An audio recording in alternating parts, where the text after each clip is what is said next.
रचि महेश निज मानस राखा, पाई सुसमय उमासन भाषा। राम कथा के सबसे प्रथम वक्ता तो बाबा भोलेनाथ ही है, जिन्होंने अपने मस्तक से इस गंगा को बहाया है कलयुग के समस्त प्रकार के पापों का नाश करने के लिए।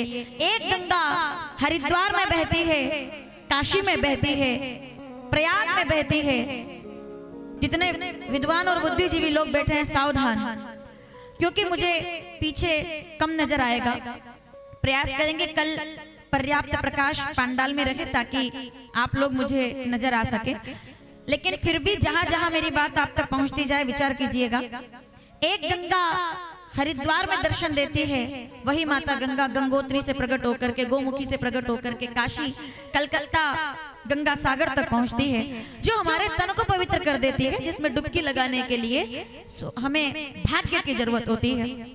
कोई कोई जाता है, आप में से कई लोग प्रयाग गए होंगे डुबकी लगाने के लिए, ठीक है। कई लोग होंगे जो नहीं जा पाए होंगे। अब जरा मैं उनसे बात कर लूं कि जो जाकर आए हैं उनके लिए मेरी शुभकामनाएं, लेकिन जो अगर नहीं जा पाए हो तो उनको चिंता करने की जरूरत नहीं है, क्योंकि प्रयाग में गंगा डुबकी लगाने के लिए कुंभ तक जाना पड़ता है। लेकिन जब सौभाग्य जागृत होता है तो राम कथा की गंगा नगर में प्रकट हो जाती है, जो तन मन धन तीनों को पवित्र कर देती है। जो आचरण को शुद्ध करे वही गंगा है।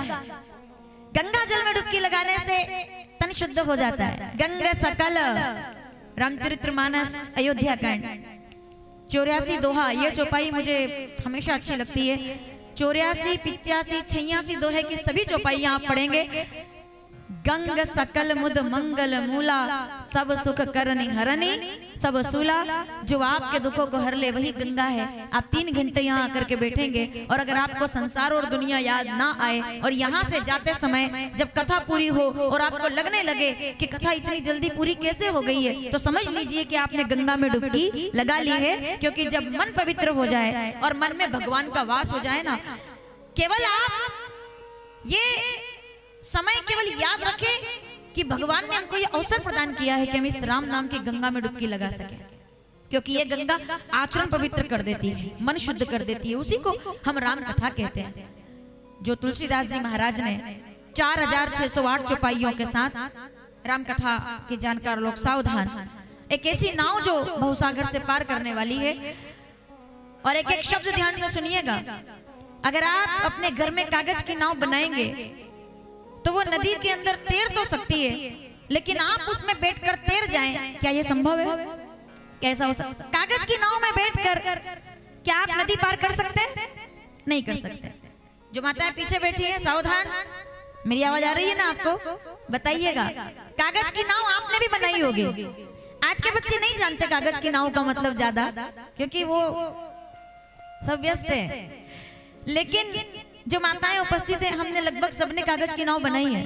बरसात के अंदर लाल, नीली, पीली, सफेद पन्ने और उससे कागज की नाव बना करके आनंद आता था। कोई भी छोटी सी नाली में, क्योंकि वो पानी बह रहा है तो छोटी छोटी नालियां बन जाती है गांव के अंदर, उसका अपना आनंद अलग था। आप करोड़ों की दौलत के मालिक बन जाएं, लेकिन वो जो सुकून कागज की नाव बनाने में था, आज वो लाखों रुपए की गाड़ी में बैठने के बाद भी नहीं प्राप्त होता है, क्योंकि वो वास्तविक सुकून था, वो भोलापन। उस पर मैं आपसे आगे बात करूंगी।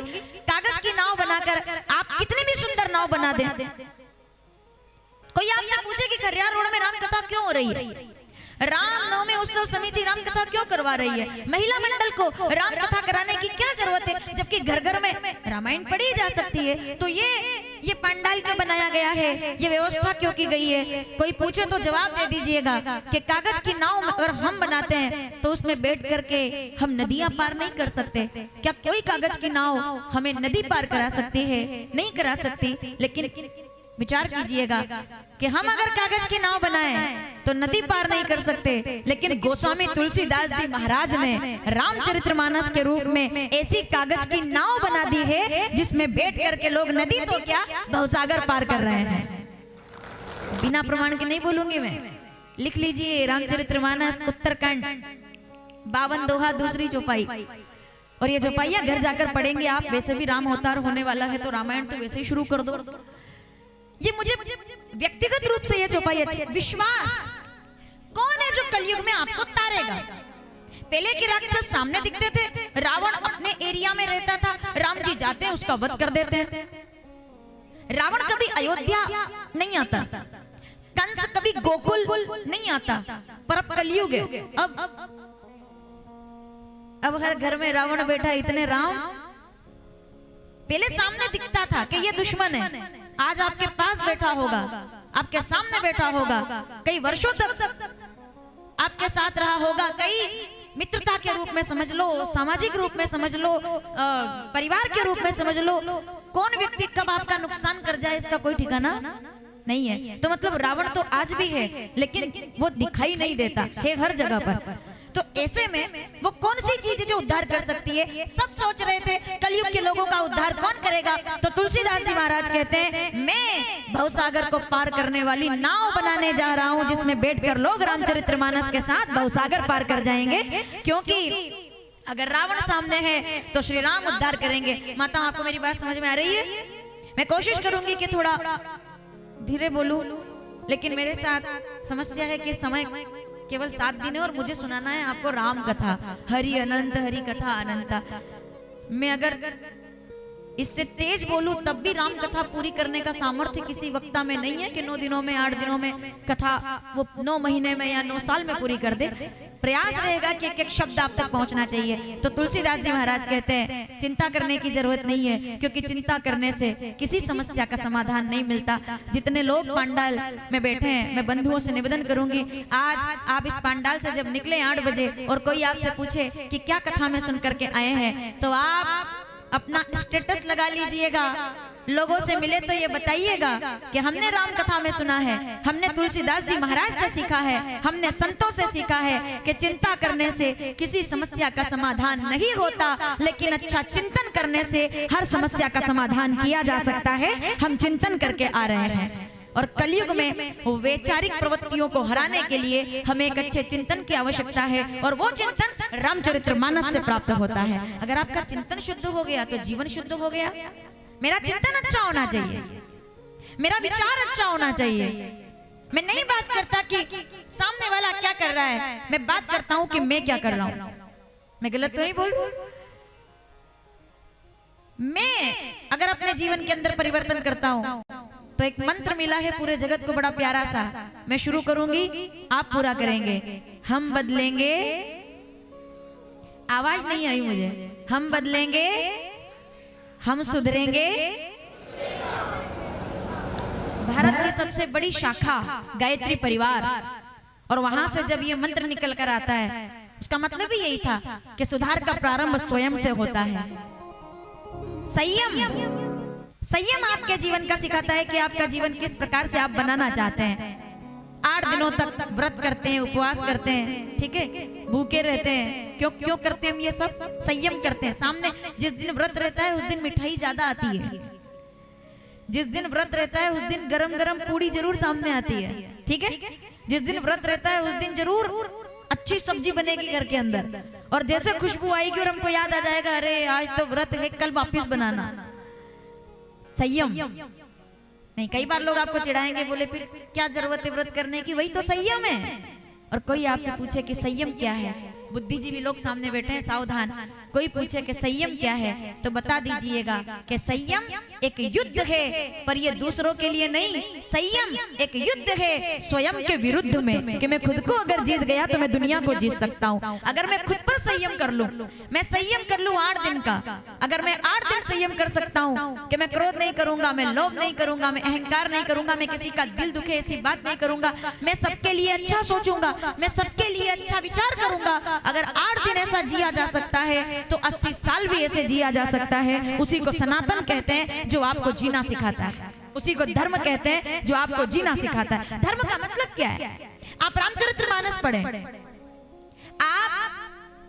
आप गुरु ग्रंथ साहिब पढ़ें, आप गीता पढ़ें, आप रामायण पढ़ें, आप शिव पुराण पढ़ें। सवाल पढ़ने का नहीं है, सवाल तो मानने का है। पूजा तो सब कर रहे हैं, अगर मानना प्रारंभ कर देंगे तो संयम हो जाएगा, और जहां संयम है वहां राम प्रकट हो जाते हैं, वहां श्री राम आते हैं। जहां संयम, जहां इतना सुनेंगे हम लोग 7 दिनों में आगे कि संयम धर्म को कैसे विजय दिलाता है। संयम कितने कितने त्याग से राम कथा बनी है, भोग से नहीं बनी राम कथा, त्याग से बनी है। जिसके हृदय में त्याग होता है वही राम कथा का रसपान करता है। तो मंगलाचरण करते हुए तुलसीदास जी महाराज ने कहा कि मैंने रामचरितमानस के रूप में एक पुस्तक नहीं, पीछे तक के बैठे लोग सावधान, मैंने एक पुस्तक नहीं, बाबा महादेव का मस्तक सबके सामने रख दिया है, जिसको पढ़ने से लोग भवसागर से पार हो जाएंगे। रची महेश निज मानस राखा, ये कैसी कथा है? जो भवसागर पुनि पार जो चाहा, लिख लीजिएगा। 4608 चौपाइयां, 1072 दोहे, 207 सोरठे, 86 छंद और 27 श्लोक के साथ रामचरितमानस तुलसीदास जी महाराज ने पूरे जगत को प्रदान की, ताकि लोग भवसागर से पार हो सके। इतनी चौपाइयां, इतने दोहे, इतने सोरठे, इतने श्लोक, इतने छंद में से अगर एक चौपाई भी आपने अपने जीवन में उतार ली तो आपको भवसागर में डूबने की चिंता नहीं है, हर व्यक्ति पार हो जाएगा। ये राम कथा सिखाती है, क्योंकि बाबा कहते हैं मंगल भवन, कलम ने यहीं से शुरू किया था, मंगल भवन द्रवों सो दशरथ, मेरे जीवन का मंगल हो श्री राम जी की कथा के साथ। तो तुलसीदास जी महाराज ने, और आप लोग जानते हैं तुलसीदास जी महाराज सदा से महाकवि नहीं थे, वो अपनी पत्नी रत्ना से बड़ा प्रेम करते थे। हमने पाताल गुटकुरी में इसको सुना है, जो लोग वहां पधारे होंगे। रत्ना से प्रेम करते थे तो रत्ना से मिलने गए थे अपने ससुराल में, जब वो चली गई थी बिना बताए। जो लोग पहली बार सुन रहे हैं सावधान, प्रेम इतना करते थे कि कभी अपनी पत्नी को जाने नहीं देते थे पियर, लेकिन संयोग से वो चली गई तो आधी रात को पहुंच गए, सांप की पूंछ पकड़ करके चढ़ गए खिड़की के ऊपर, और जब कूदते हैं कमरे के अंदर तो रत्ना पूछती है कि क्यों आप आए यहाँ? तो तुलसीदास जी महाराज ने एक बहुत अच्छी बात कही, क्योंकि मैं तुमसे प्रेम करता हूँ, मैं तुमसे प्रेम करता हूँ, इसीलिए मैं यहाँ आया हूँ। तो रत्ना क्या कहती है कि मुझे खुशी होती अगर मैं कोई सामान्य नारी होती तो ये बात सुनकर के शायद मुझे बड़ी खुशी होती कि आप मुझसे प्रेम करते हैं इसलिए यहाँ आए, लेकिन तुलसीदास जी महाराज ब्राह्मण शरीर लेकर के, इतने ज्ञानी होकर के, और आप हाड़ मास का पिंजरा जामे ऐसी प्रीत, जिस शरीर का अगर एक्सरे कर दिया जाए तो भोजन नहीं करेंगे आप। अगर थोड़ी सी चमड़ी, ये जो जितना भी रूप रंग है सब ऊपर ऊपर का है, थोड़ी सी चोट लग जाए, गंदगी से भरा हुआ शरीर है ये, केवल गंदगी से भरा हुआ।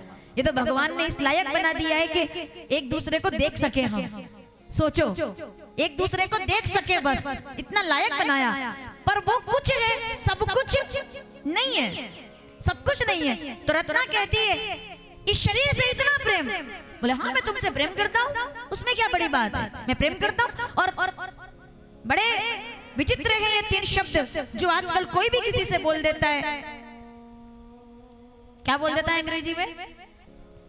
कोई भी किसी से बोल देता है ना, कि मैं तुमसे प्रेम करता हूँ। 3 शब्द हैं जिसको बोलने में केवल 2 सेकंड लगते हैं, लेकिन जितने बुजुर्ग लोग यहाँ बैठे हुए हैं जरा मुझे बताइएगा, जिन्होंने संघर्ष से अपने जीवन को जिया होगा, जिन्होंने कच्चे मकान में अपनी शादी को निभाया होगा, जिन्होंने कम संसाधनों में अपने परिवार को चलाया होगा, वो लोग बताएंगे कि 3 शब्द बोलना प्रेम नहीं है। अपने जीवन में त्याग करना और संघर्ष करना और उस समय एक दूसरे का साथ देना, उसे प्रेम कहते हैं। प्रेम का मतलब आई लव यू नहीं होता है, प्रेम का मतलब होता है मेरी खुशियां ही ना बांटे, मेरे गम भी सहना चाहे, देखे ना ख्वाब वो महलों के, मेरे दिल में रहना चाहे। इस दुनिया में कौन था ऐसा जैसा मैंने सोचा था? तो सोच पर प्रतिबंध लगा दो, क्योंकि हाँ बस तुम ऐसे हो जैसा मैंने, आपके सिवा ऐसा कोई है ही नहीं जो बिना स्वार्थ के प्रेम कर सके। और मैंने एक बात हमेशा कही है, प्रेम पे मैं आपसे आज पहला, कल शोभा यात्रा थी तो कथा का दूसरा दिन समझ लेते हैं।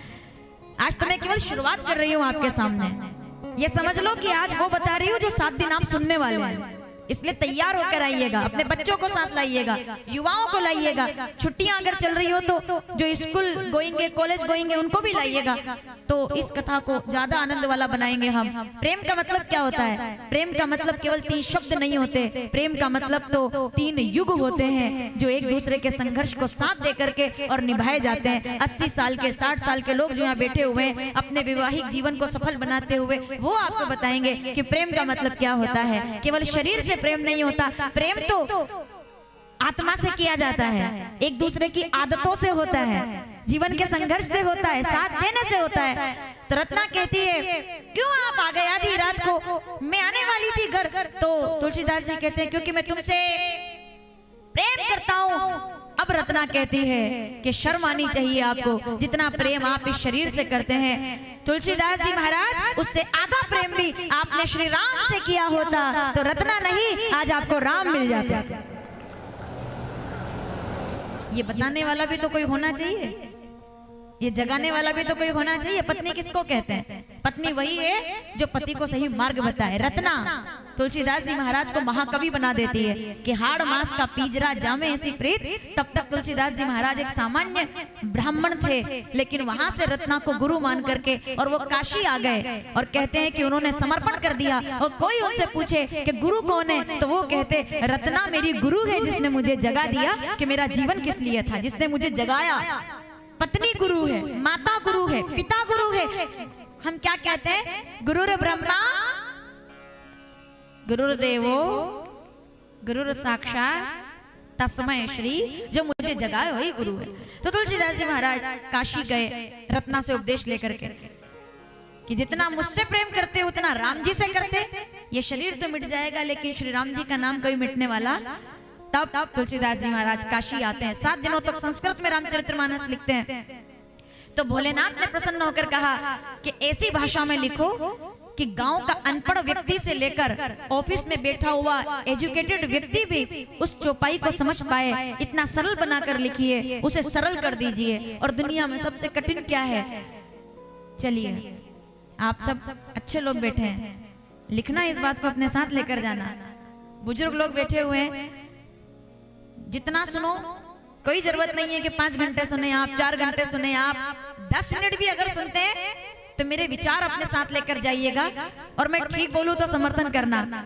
तुलसीदास जी महाराज कठिन संस्कृत लिख रहे थे तो महादेव ने आकर कहा ऐसी भाषा लिखो कि सबको समझ आए, सरल कर दो। तो तुलसीदास जी महाराज से किसी ने पूछा कि सबसे कठिन क्या है, तो वो क्या बोले? सबसे कठिन है स्वयं का सरल हो जाना, ये सबसे कठिन है। बाकी सब हो सकता है, सरल हुआ जो कोई वो कठिनाइयों को पार कर गया। समझ रहे हैं आप? सबसे कठिन है सरल हो जाना। ये केवल शब्द नहीं है, ये महामंत्र है। सबसे कठिन है सरल हो जाना। अयोध्या के राजकुमार होने के बावजूद भी, जल्दी याद कीजिए कौन सा प्रसंग है। अयोध्या के राजकुमार होने के बावजूद भी जिनके केवल नजर उठाने पर हजारों रथ उनको एक बार में नदी पार करा सकते थे, उनके लिए सबसे सुंदर भाव क्या रहा? सरल हो जाना। कि मुझे रथ की जरूरत नहीं है, चाहे मैं चाहूं तो अयोध्या का राजकुमार हूं, एक इशारे पर कितनी नाव आ सकती थी, कितने लोग आ सकते थे, हथेलियां रख देते और राम जी पैर रख करके और निकल जाते थे गंगा को पार करके। लेकिन वो कहते हैं कि मेरे लिए कठिन नहीं है सरल हो जाना। तब श्री राम जी केवट के हाथ जोड़ करके कहते हैं भैया मुझे पार लगा दे, ये सबसे कठिन है, किसी बड़े का सरल हो जाना। तो तुलसीदास जी महाराज ने कठिन को सरल किया, रामचरितमानस का निर्माण कर दिया।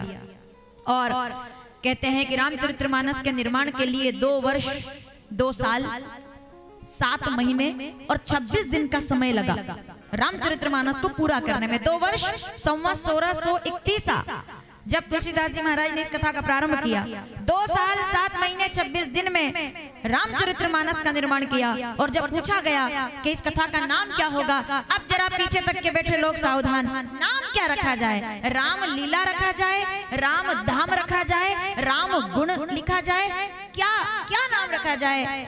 क्या बात है। तो तुलसीदास जी महाराज कहते हैं ये कथा ना तो लीला की है, जिनको मेरी बात समझ आए वो विचार करेंगे, ये कथा ना तो लीला की है, न धाम की है, न नाम की है, न चित्र की है। अरे ये कथा तो मानव के चरित्र की है, इसलिए इसे रामचरितमानस। आपने नाम जीता तो क्या जीता, आपने धाम जीता तो क्या जीता, आपने नगर जीता तो क्या जीता, आपने संसार जीता तो क्या जीता। मेरी बात अपने साथ लेकर जाइएगा। आपने युग जीता तो क्या जीता, लेकिन अगर आपने चरित्र जीत लिया तो आपने ब्रह्मांड को जीत लिया। तब आप चरित्र नायक कहलाते हैं, उनको श्री राम कहते हैं। और उनकी ये कथा है तो नाम क्या होगा? बाबा कहते हैं। आइए रामचरितमानस को प्रणाम करें चौपाई के साथ। क्या नाम होगा उस कथा का जो कलयुग में तार देगी? बाबा कहते हैं रामचरित, ये कथा चरित्र की है, ये कथा चरित्र की है। किनके चरित्र? राम जी के चरित्र। अब आप कहेंगे कि चरित्र तो हर कथा में भगवान का होता है। अब मत्स्य पुराण में देखेंगे तो मत्स्य भगवान का चरित्र, कूर्म पुराण में पढ़ेंगे तो कूर्म भगवान का चरित्र। अगर मैं ठीक से आपको बता सकूं तो मेरी बात पर विचार कीजिएगा, ठीक है माताओं? भाई 18 पुराण है हमारे यहाँ। स्कंद भगवान है तो स्कंद भगवान का चरित्र तो स्कंद पुराण कहा गया, स्कंद चरित्र तो नहीं कहा गया। तो रामचरितमानस क्यों नाम रखा गया? तो तुलसीदास जी कहते हैं कि मत्स्य पुराण है तो उसमें केवल भगवान का चरित्र है, अगर वराह पुराण है तो वराह भगवान का चरित्र है, अगर पद्म पुराण है तो श्री विष्णु भगवान का चरित्र है। पर राम कथा को चरित्र की कथा कहा गया क्योंकि इसमें केवल राम जी का चरित्र नहीं है, इसमें पत्नी हो तो सीता का चरित्र है, इसमें बहू हो तो उर्मिला का चरित्र है, इसमें भाई हो, मैं नाम भूल गई, आप मुझे याद दिलाएंगे जब मुझे और पीछे तक के बैठे लोग भी जरा सावधान, मैं नाम भूल गई हूँ कि जब भाई हो,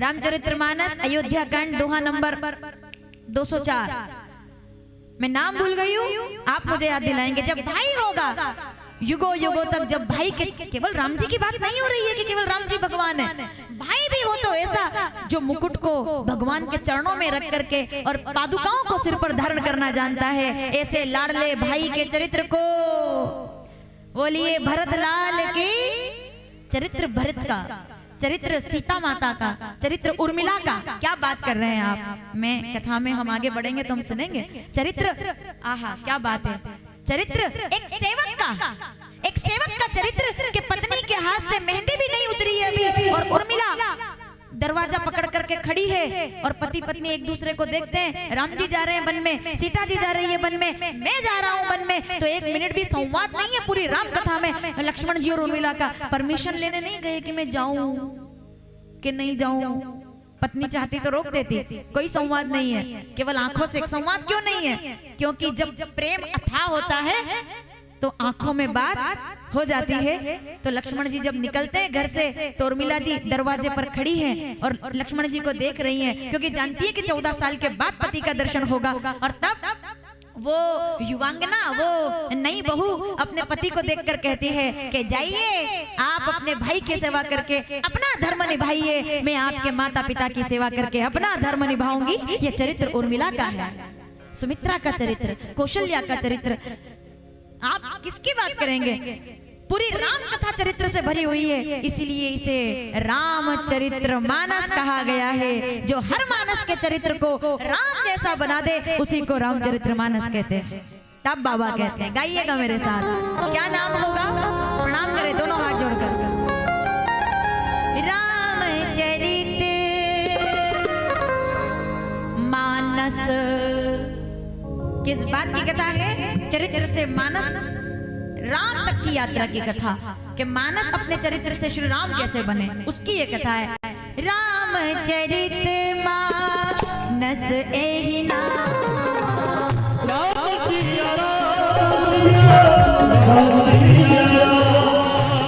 सुनत श्रवण पावे विश्राम।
भक्तों की काना तुमने विपदा हटारी।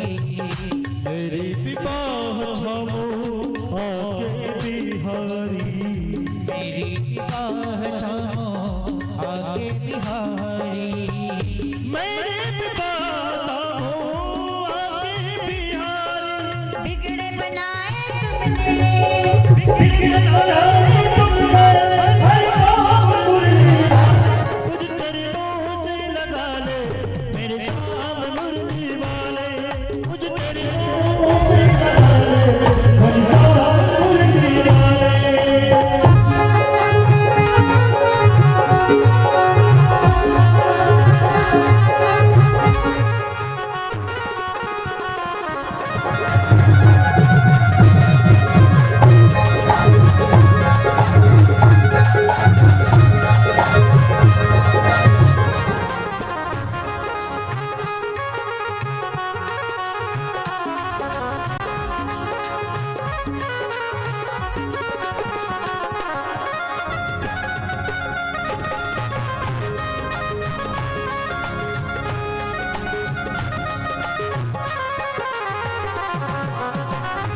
सजड़ मेरा जीवन आके, पतझड़ में मेरा जीवन बन के बहार आजा।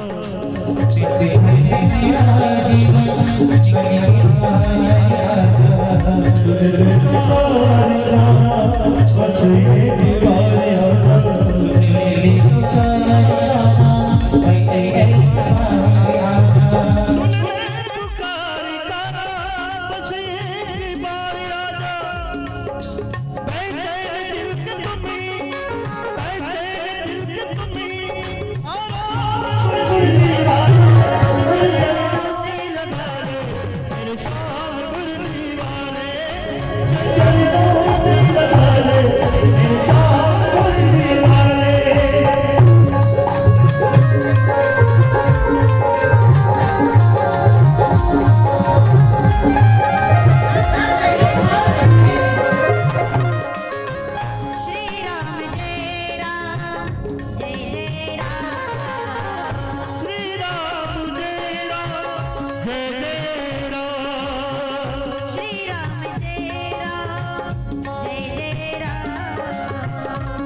नवमी भौमवार, नवमी तिथि मंगलवार।